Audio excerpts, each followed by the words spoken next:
اعوذ باللہ من الشیطان الرجیم بسم اللہ الرحمن الرحیم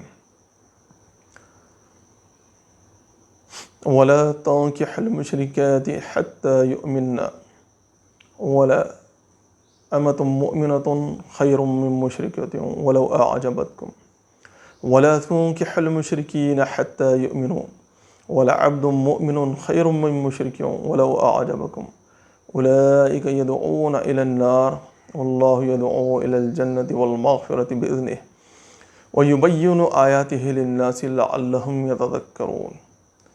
محترم سامعین، ناظرین، السلام علیکم ورحمۃ اللہ وبرکاتہ۔ آج بہت ہی اہم موضوع کے ساتھ آپ کے سامنے پیش ہونے جا رہا ہوں، جس کا موضوع ہے انٹر کیسٹ میرج حرام ہے۔ تو انٹر کیسٹ میرج کی حیثیت کیا ہے اسلام میں؟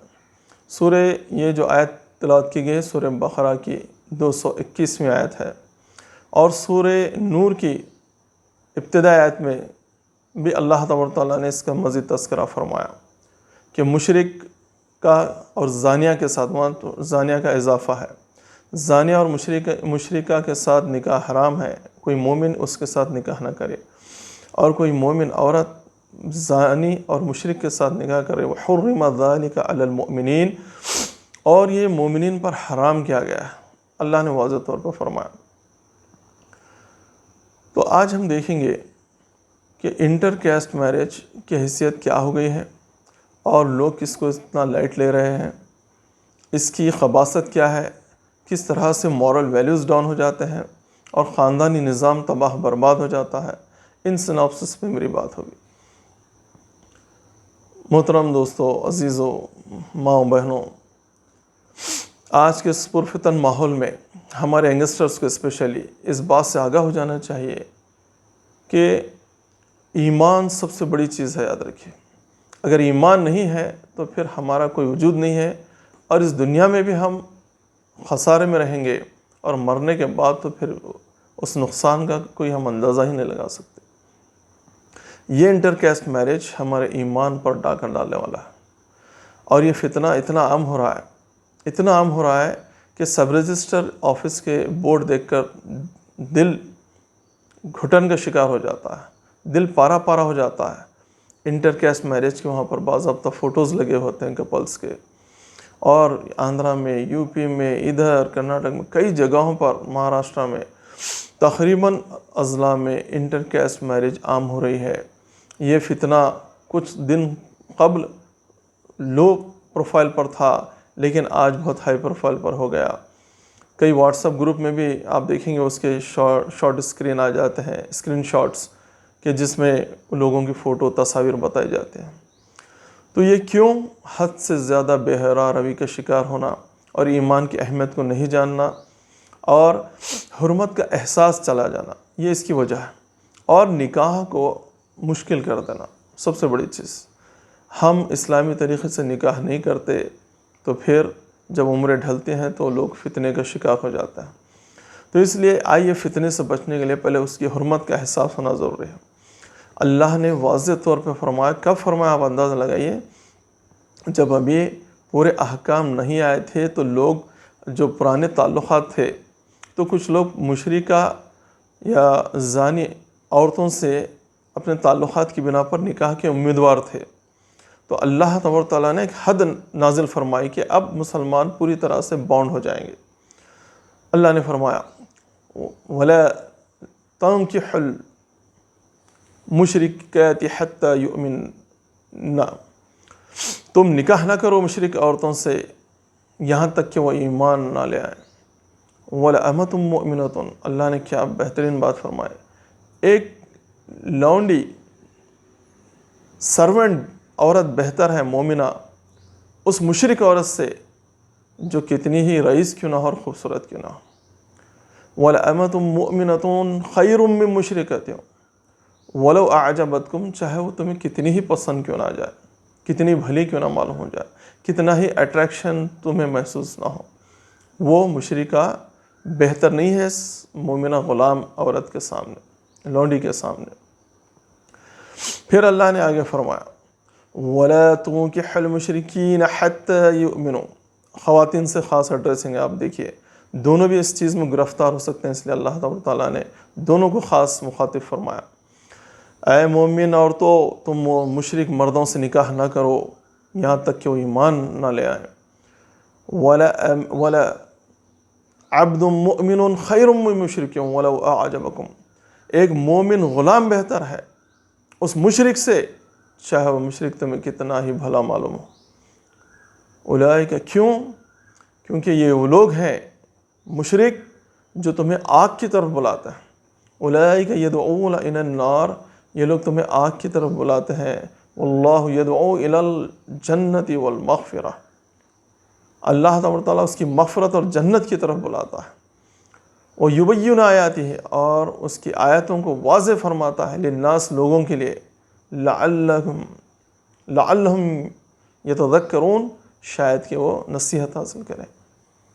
اس لیے میرے دوستو اتنی واضح آیتیں سورہ بقرہ آیت نمبر 221 to 21، اور اس کی آپ تفاسیر پڑھ لیجیے. 10 منٹ کے کلپ میں ہر چیز بیان کرنا ممکن نہیں، صرف میں ہیڈ لائنز بیان کر رہا ہوں، اشارے دے رہا ہوں، تھنکنگ پروسیس کے لیے آپ کے سامنے باتیں رکھ رہا ہوں. وہ حضرات اسپیشلی جو اپنی لڑکیوں کو لڑکوں کو آؤٹ آف سٹی اپنے سے دور رکھ کے ایجوکیشن دلواتے ہیں، وہ بہت زیادہ اور فتنے کا شکار ہیں. وہ انٹریکشن میں آ جاتے ہیں اور یہ بھی نہیں سوچتے کہ ہم اپنے ایمان کو کتنا غارت کر رہے ہیں. تو اس لیے اس بات کا خاص خیال رکھنا چاہیے. تو پہلے تو خواتین لڑکیوں کو دور رکھ کے پڑھانا نہیں چاہیے، اور لڑکوں کو بھی، لڑکیوں کو دین داری کا احساس دلایا جائے، حرمتوں کا احساس. دیکھیے اگر کوئی اللہ کی حد کو پامال کرتا ہے تو پھر وہ مسلمان باقی نہیں رہتا، سخت گناہ گار ہو جاتا ہے. اور اگر اس کو حرام بھی نہیں سمجھتا تو پھر وہ مسلمان ہی باقی نہیں رہتا.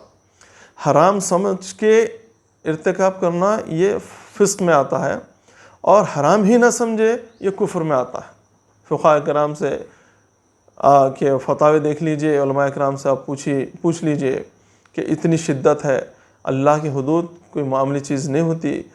معاملے انسانوں کے بنائے حدود کو اگر آپ پامال کرتے ہیں تو کیا لیول کی سزا اور پنشمنٹ ہے آپ دیکھتے ہیں.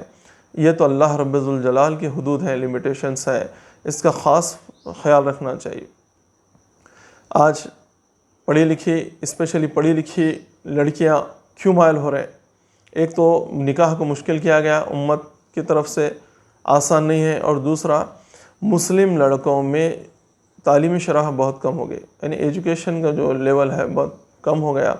تو وہ جب ہائی لیول پڑھ جاتے ہیں تو وہ اپنے رشتوں کے لیے اپنی مناسبت سے، اپنے لیول کے حساب سے وہ رشتے محسوس نہیں کرتے، اور مشرک لڑکے ان کو پسند آ جاتا ہے. ان کے کیلیبر کا، ان کی ڈگری کی مناسبت سے وہ اپنے چاہے مشرک ہو یا زانی ہو اس کے ساتھ نکاح کرنے کے لیے تیار ہو جاتے ہیں. تو سوچئے یہ ایجوکیشن، یہ تعلیم فتنہ بن رہی ہے نہیں بن رہی؟ ایسی تعلیم کا کیا کیا جائے جو ایمان ہی پر ڈاکہ ڈالے اور اس کو ہمیشہ کے لیے جہنم کا شکار کر دے. تو اس لیے اس بات کا خاص خیال رکھا جائے میرے بھائیوں کہ اللہ کی خاطر اپنے بچوں کے ریئل مستقبل کی خاطر ان کو شعور احساس دلائیں اور کہیں کہ بیٹے ایمان ہی اصل چیز ہے. ہم اللہ کے غلام ہیں، ہم اللہ کے فرمانبردار ہیں. اگر اس کے حدود کو پامال کرتے ہیں تو پھر ہم مسلمان باقی نہیں رہتے، اور مرنے کے بعد ہمیشہ کی زندگی میں جہنم کا ایندھن بنو گے. اس بات کی نصیحت بہت ضروری ہے. آج برائی کا تذکرہ ہی نہیں ہوتا، برائی کو ملامت نہیں کیا جاتا، تو وہ جو سینس آف ایولنس ہے وہ ختم ہو گئی ہے، اور جو سینس آف مورالٹی ہے وہ ختم ہو چکا ہے. اس لحاظ سے ہم کو برائی کرنا آسان ہو گیا. اور اسپیشلی یہ تھرڈ کلاس بالی ووڈ کا جو امپیکٹ ہے، وہ جو اشخاص ہیں جو فلم انڈسٹری سے جڑے ہوئے ہیں، ان کے غلیظ کیریکٹر کا اثر معاشرے پہ ہو گیا. اب دیکھتے ہیں کہ لوگ کوئی نام نہاد مسلمان وہ کسی مشرکہ سے شادی کرتا ہے اور وہ اپنے دین پہ قائم ہے. یہ دین پہ قائم ہی کا ہے، یہ بتائیے پہلی بات. تو وہ ہمارے لیے they are not ideal for us. اس لیے ان لوگوں کی کبھی نخالی نہ کریں، ان لوگوں کو آئیڈیل نہ بنائیں. اگر ان کو آئیڈیل بناتے ہیں، وہ اتنے گرے ہوئے لوگ ہیں کہ اپنی شہرت کے لیے ہر چیز بیچنے کے لیے تیار، آپ جانتے ہیں، جو اپنی جسموں کی نمائش کرتے ہیں، کس کے بولے ان کی باہوں میں رہنے والے، ان کو کیا معیار بنایا جا سکتا بولے اب؟ تو اس لیے اپنے ایمان پر جو ڈاکہ پڑ رہا ہے اور اسلام دشمن قوتیں خاص طور پہ ٹارگٹ کر رہی ہیں مسلم بہنوں کو، بھائیوں کو، اس لیے آپ اب اس شر سے بچنے کے لیے اپنے آپ کو تیار کریں اور اللہ کی پناہ چاہیں اور حدود اللہ کا پاس لحاظ رکھیں۔ اللہ تبارک تعالیٰ سے دعا ہے کہ اللہ تعالیٰ ان آیتوں کے ذریعے سے ہمارا ایمان بڑھائے اور ہم کو فتنوں سے بچائے۔ وآخر دعوانا ان الحمد للہ رب العالمین۔